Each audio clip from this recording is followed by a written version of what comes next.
You'll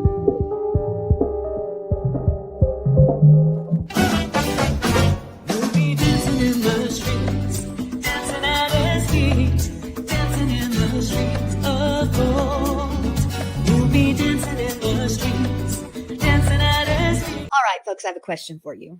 Do you ever feel like you're struggling with Yah? That you're struggling with God, that there's this push and this pull, and you have these questions as why, and why am I going through this? Are you sure?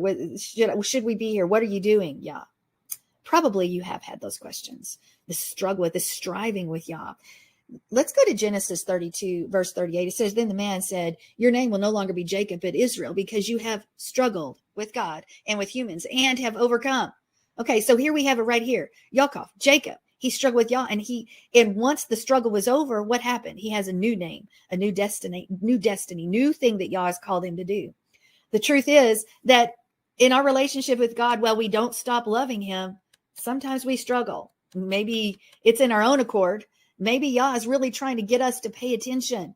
And whatever the case may be, there's this sort of fight, not literally a fight like this, but this struggle. So why? Why does that happen? Well, it says that we overcome. Bottom line is life is full of all sorts of challenges.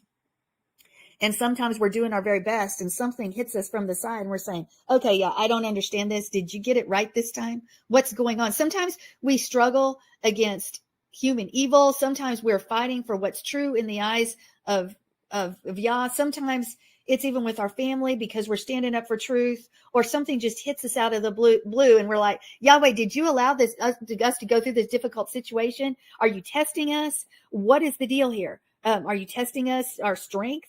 Our faith? What are you doing? Well, see, Jacob, he dealt with both these kinds of struggle. First, what did he have? He had physical struggle with Esau, or he was pursued by Esau anyway.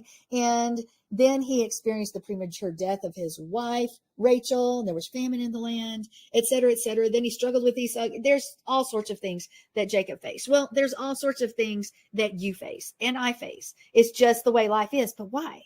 Is Yah getting it right? Well, of course he is. The name Israel actually means given, in part, given to God's chosen people. It teaches us that when it's given to us, that we love Yah and our fellow man with all our hearts. And sometimes it's okay to struggle with our faith with God. We can struggle with Yah, but we're still going to overcome. But we overcome sometimes by surrender because let me tell you a secret. He's always right. He's always right. He knows what he's doing. Are we always going to understand? Probably never. So let's go to Psalm 103:9. It says, he will not always strive with us, nor will he keep his anger forever. So let's look at this word strive in Hebrew. It's rib, the Hebrew word. It's combat. In the primary sense, it describes this physical battle between two single opponents. Of course, it's also verbal combat and contention, debate, arguing. So it's more than just physical. And let's just say by another easy translation, it takes on almost this legal judicial significance, and strangely, usually with God is acting subject. Since God, as creator, ruler of all, even his chidings have a judicial flavor. That's the Brown's Driver Briggs lexicon. And it goes on as are not likely in error by placing many references where chide and reprove seem to be their best rendering. So the bottom line is, so does it have this judicial sense? Maybe. Well, let's go to David. David struggles that the relationship with God, and actually says it's sometimes a battle zone. Does that resonate with you? Is your relationship with Yahweh sometimes a battle zone? And then David actually says that Yah is the aggressor in the psalm. Yah is the aggressor. Well, let's go back and read that one more time, just in case you've missed it. He will not always strive with us, nor will he keep his anger forever. Psalm 103:9. So here, it almost sounds through David that Yah is the aggressor. So Yah is choosing to fight with us. We would have expected the opposite. Usually we think we're the ones fighting with him, but it says we will not always have to fight with him. Because David sees something deeper here, something we need to explore. While we may wander, well, at times we're disobedient, well, at times we're contentious, it is Yahweh who fights. He fights to bring our flesh under his dominion. The Yetzer Hara, if you will. He fights to redeem us from the hand of the enemy. He fights our prejudice and our own stubbornness. He fights to get us to the right place on the right path. What? The path of righteousness that leads to rest, that leads to shalom, which is Yeshua. He fights to redeem us from the enemy because the enemy has his own plans and purposes, and sometimes we play right into his hands. So there is a war. There is a kingdom war for us. Yes. And he gets involved. Is that not a hallelujah that he's going to be involved and fight for you? And it may feel like he's fighting against us, but in reality, he's fighting for us. We're just playing sometimes for the wrong team because our minds have not been renewed, because we haven't been in the word, because we do not trust. And when we are engaged in battle, he's there. And as long as he's engaged in the battle, we are heaven's collateral damage. And that there's maybe fallout in our lives because we've sometimes chosen to struggle against him and what he wants for us. I've heard this many times. Well, I feel like y'all's moving me like this direction. I just don't want to do it. And I'm finding every way I can, et cetera, et cetera. So we try to go a different direction. Yet there's this battle within. And maybe sometimes it manifests without because y'all's trying to place us in the right place and we don't want to go. Yaakov at the brook is the perfect example because who fought with Jacob all night? It wasn't to destroy Jacob, but to set him what? As we spoke earlier, it's to set him on a different path, the path that Yahweh had called him to. But it was a fight to the finish, and he got a new identity when he lost the battle. Okay, what did I just say? When Yaakov lost the battle with Yah, then there was a victory. It seems that we have to contend sometimes with him, and maybe we need to surrender. David suggests that the experience of Yah's mercy and grace, Rahum and Chana, are not always going to be the case. At some point, Yah will cease fighting, but rather than bring peace, it could bring judgment because we've refused to listen. We've refused to jump on his path. And when Yah's battling with us, we are experiencing his care, and his mercy and grace are demonstrated in the battle. But the very worst thing that can ever happen to us is if Yah does start striving for us. If he says, fine, I release you to your own will, your own desire, your own flesh, your own Yetzer Hara. You're not willing to come in line. You're not willing to seek out the truth. You're not willing to trust me. So it's yours. Have you ever had that happen? I've had that happen before where I thought I really tried to convince the world and myself that this was God's will. And in fact, I think I knew deep down it wasn't. And I had to suffer for that. He finally said, fine, Sandi, it's over. That part is over. Do what you will.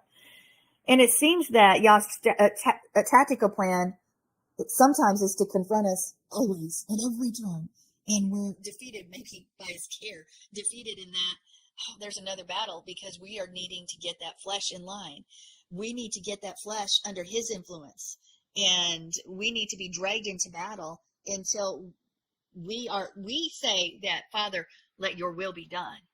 Until we say, okay, your way is not my way, but your way trumps mine. So I surrender to your way. I'm not going to struggle with you anymore. We have to get our flesh to control so that we put him on the throne. What do I mean by that? So many times there are areas of our life that we sit on the throne still, even if we call ourselves believers, people of faith, Hebrew roots, whatever you call. Sometimes it's your finances. Sometimes it's his will for you.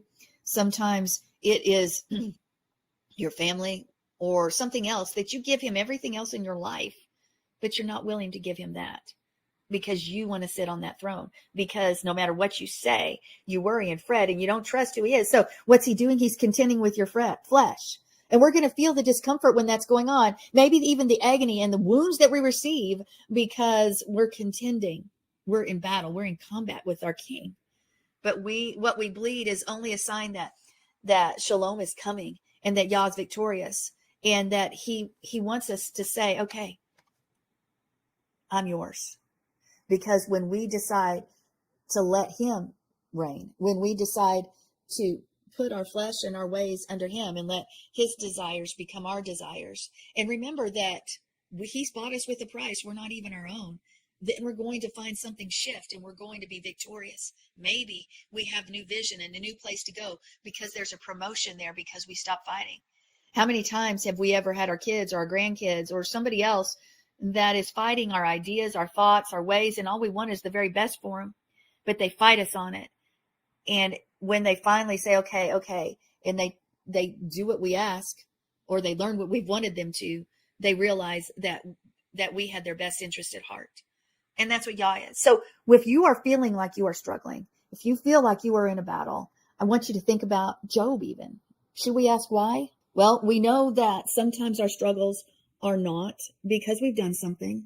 And sometimes they are. Sometimes it's just Yah showing that we are righteous. Job was righteous, but he did do one thing. He said, why? Why? Why?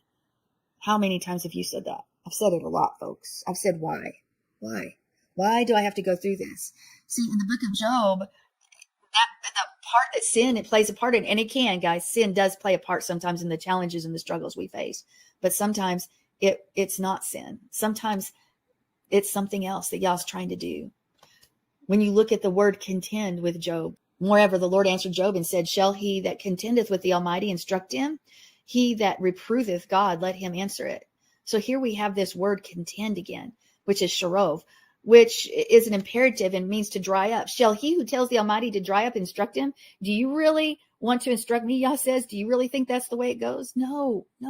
Again, Yah's trying to do something. In other words, Job was telling Yah that his suffering was a waste. When you break down the word, it's saying, hey, what you're doing in my life, Father, it's a waste of time. This struggle that I'm having to go through, it's a waste of time. Don't strive with me any longer. Don't contend with me any longer. It's a waste. And should we be telling God that? I don't know about that.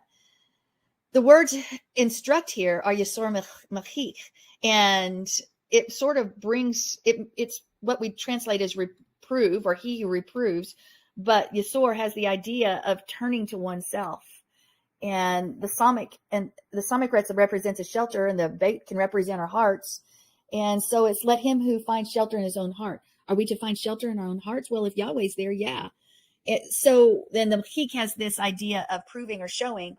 So if you want to paraphrase what Job was going through, or Job did, it says, Job, if you ask the Almighty, why, when you can't even understand or comprehend all the other things I'm doing in your life, then show me you can find shelter in your own heart.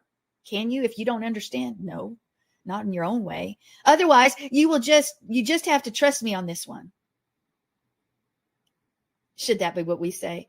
Is that what he's telling you right now? Sandi, just trust me on this one. Yeah, there's a struggle. Stop fighting me and let me do my work. Get off the throne and let me do what I'm supposed to do in your life. You may not like it. It may be uncomfortable. You may not understand. You may want to say why. You may want to say it's not fair. But Yah says, really, you want me to tell you why I'm doing something when you don't even understand the smallest of things? Just trust me. Just trust me. He will not contend with us forever. I have a different path for you. That's what he's telling us. He has a different path. If we trust him and let him be in control. Let him be in control of every area of your life, not just the ones that you pick and choose. I'll follow his word on this and this. You may say, well, we follow all his word because we're Hebrew roots people, we're Messianic. My experience is that we still are picking and choosing, even in the lifestyle we've chosen. It's unfortunate, but it's true. And in those areas, we're going to face that struggle, that rib, that strive to contend, to oppose, to fight, that physical combat, that verbal comment, that arguing, like in a case of court, that judicial side of Yah saying, well, this is the word, and this is what you've done, and this is where you are. So he will not strive. Are we striving with him? Do we choose it? Are we going to say, okay, I lay my hands down. I trust you. It's hard. I don't understand. And I'm not going to ask why anymore, but I'm going to trust you. Have your way. Mark. Okay. I'll trust you. But that's what it's like, because we've been battling. It's like, oh, that was I'm going to stop fighting. Yeah. Yeah, I agree. Okay. This is good. This is good. There's a good reason why our spiritual walk with the Lord starts with the two words, born again. There's a reason for that. And the reason is that physically we're born and we have to develop ourselves. We have to develop our physical body, our soul, our spirit. Everything about us has to be developed. And as you develop, you also mature, okay? And you learn how to deal with struggles I mean, let's 2-year-olds, 3-year-olds, 4-year-olds. We were just, it wasn't us, but it seemed like maybe it was on another show. It was just talking about how, it's terrible to put labels on them, like terrible twos and, all of that kind of stuff. It's terrible to put that on them. Yet still, it is because they're struggling with understanding and knowing what to do and trusting. Your child, as it grows, has to learn to trust their parents. It's real interesting. I was watching this show, and this couple has a 14-year-old daughter, and the father allows this daughter to be a certain way that's a whole lot less than the mother allows the daughter to be. And the mother is gone most of the time. Okay. And so this daughter has grown to not trust her mother because her mother has to work and be gone, but her father's around and she trusts her father, who is a lot more lenient than the mother. And the 14-year-old gets in extreme major trouble. The reason is because she has learned to trust one, but not the other. See, and so my point is that as we mature physically growing, and we haven't even come to the next part yet, is there's always going to be struggles, and especially in the society we live in, where we are battled all the time with physical struggles and, social media and all the different things of the world, that it is a learning maturity process, and a part of that maturity is that trust. So there you go. I mean, that is normal everyday stuff. Then you come to born again. Believe it or not, the physical part obviously is wiped out, but everything is going to go through the same process as when you were born the first time, especially mentally, especially your soul, your spirit, everything. When it's born again, which is a great, great phrase, because you really do have to learn it all over again. You have to learn an entire new lifestyle. You have to go through all the different struggles that you went through in your first lifetime. It's almost like 2 different lifetimes, when you become born again. And that's the way I see it.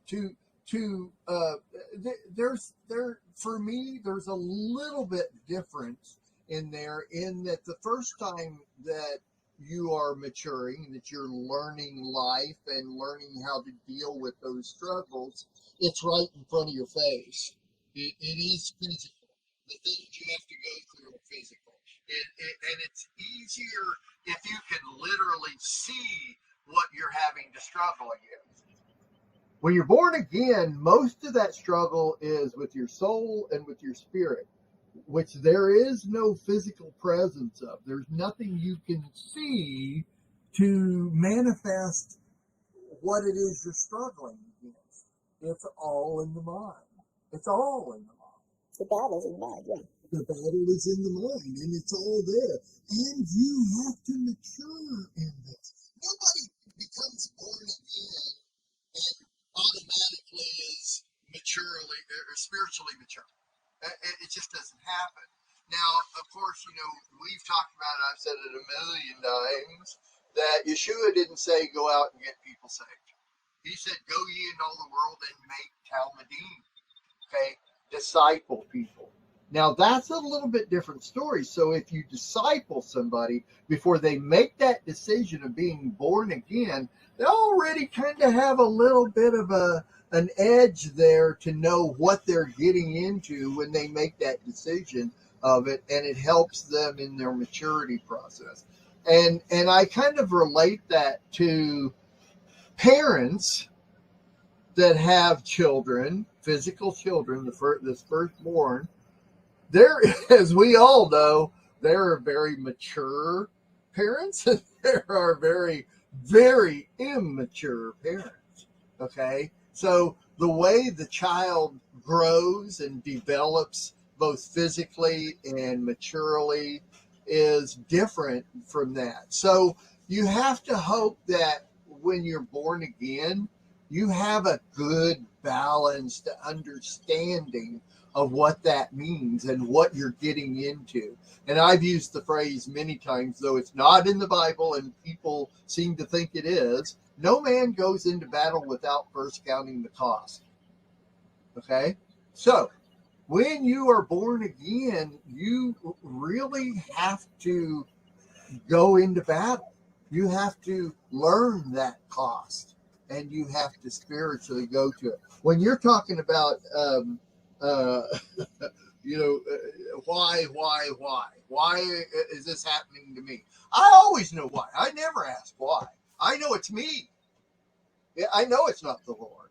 And, talking about struggling against the Lord or struggling with the Lord, it's a whole lot more of the Lord struggling with me because I'm the one who is at fault every time, no matter what. That, I think if I were to ever teach or mentor a new person coming in, I think that would be my number one thing, is to realize the Lord is never at fault. The Lord knows it all. He knows it before it happens. He knows what you're going through. Any struggles and problems are not the Lord's fault. They have to do with you. Yeah, the Lord will put us through. He'll test us. He won't, what's James say? He won't put us through something that we can't handle, but he'll never test us with, I won't come to me right now, but the Lord is never going to be testing us with something that would cause discord in our life, that type of thing. It's more of things that we can go through. He would never test us with something that we couldn't go through, but that's for us to learn, not him. He's already seen our lives. He knows our lives. He knows what we're going to react when we do things. So in my head, very early, I learned that it's never the Lord's fault for anything that happens. Not fault. That word fault is your key word right there. If something has happened, it's on me. If something happened physically because of something, it had to be me, not him. And when you resolve that in yourself, if you can resolve that in yourself, and then I don't strive with the Lord. I really don't. I don't strive with the Lord. I know where I stand, and I have my discrepancies. There's things that am I willing to give him total trust and total control?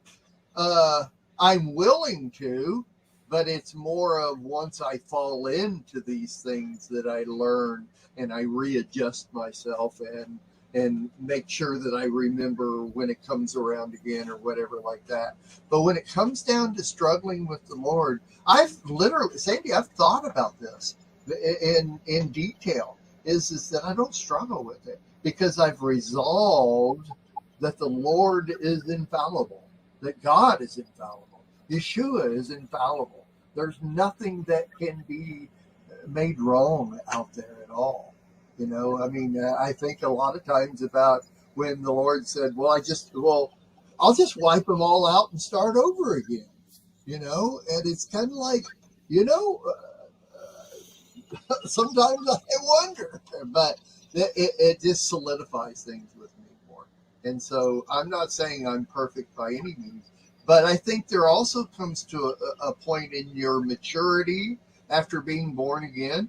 There's a maturity factor, hopefully, that you can reach that point where you and the Lord have an understanding. Okay?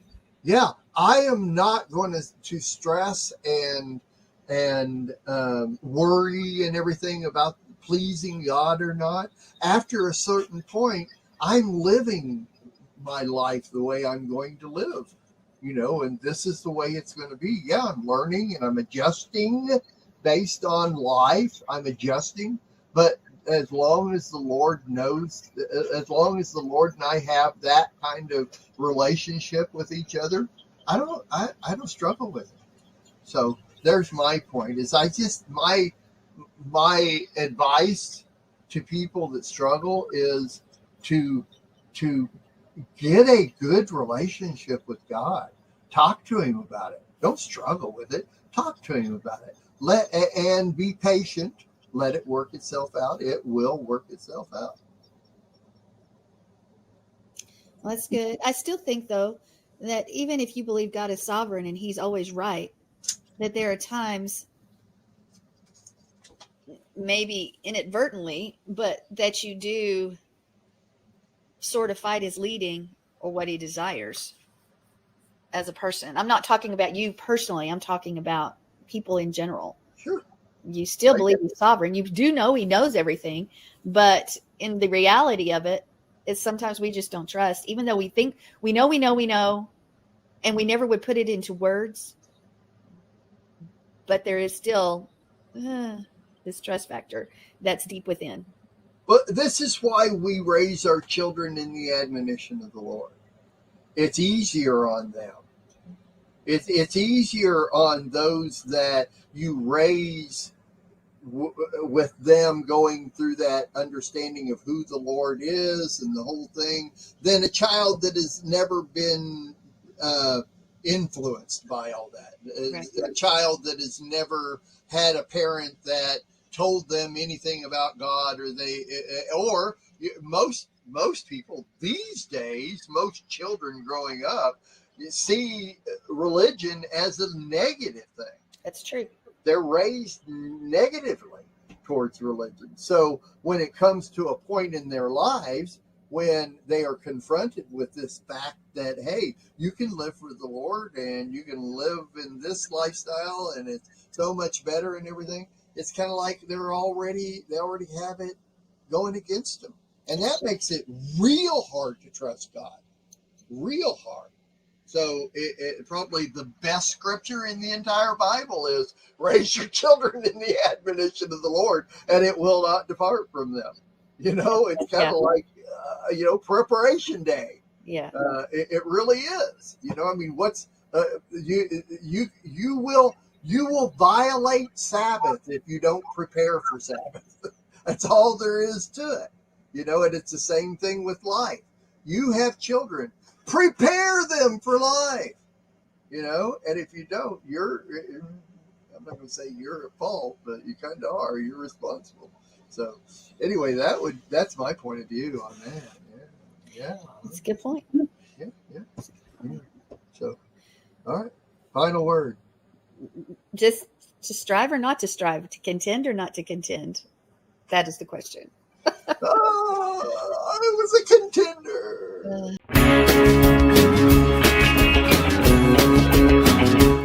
We are richly blessed to bring you what we believe is the fullest, most diverse, yet up-to-date progressive teachings, discussion, and prayer programming you can find anywhere on this planet.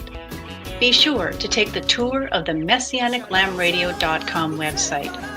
I'm Susan Hugie, thanking you for joining us on the Messianic Lamb Video Network.